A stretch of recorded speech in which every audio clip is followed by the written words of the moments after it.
Mapagpalang linggo mga guys, welcome to my video. Ngayon po ay magluluto po tayo ng kusidong tilapia na may talbos ng kamote.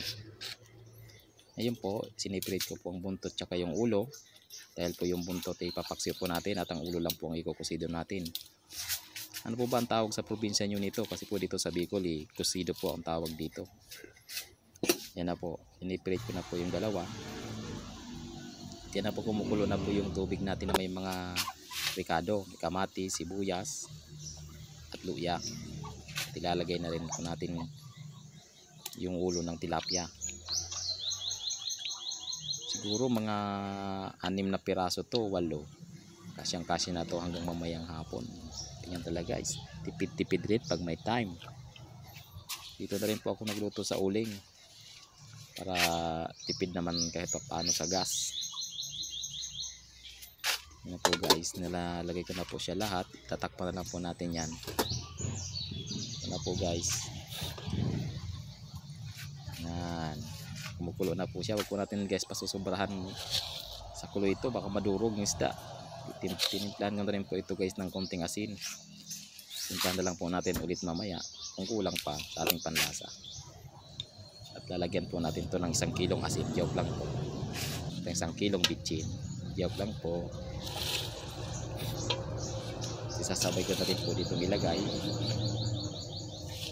talbos ng kamote. Para maya maya luto na po. Hindi na po natin kailangan i-overcook yung talbos ng kamote kasi hindi na po yan sarap kainin.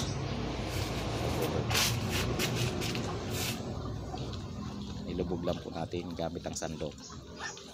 Pwede rin pong kamay kung kaya po ninyo. Joke lang po. Yan. Maya po takpan na po natin yan. Pwede na po natin hanguin yan mamaya. Ito na guys yung pampaasim natin. Kalamansi lang po ang ginamit ko dito.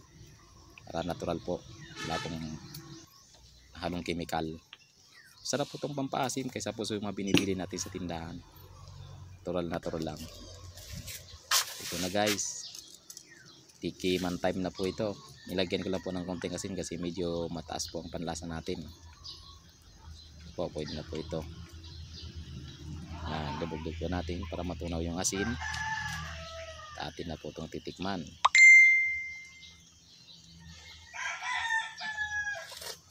Okay na to. Okay na. Ito na po guys yung sa paksiw natin. Halo-halo ko na po yung lahat guys. Ito na yung pinakamadaling luto sa lahat. Wala ka nang masyadong preparasyon na gagawin. Ito na guys, o diba? Ang dali na luto ng paksiw. Ayan na siya guys. Paksiw pang mamayang gabi.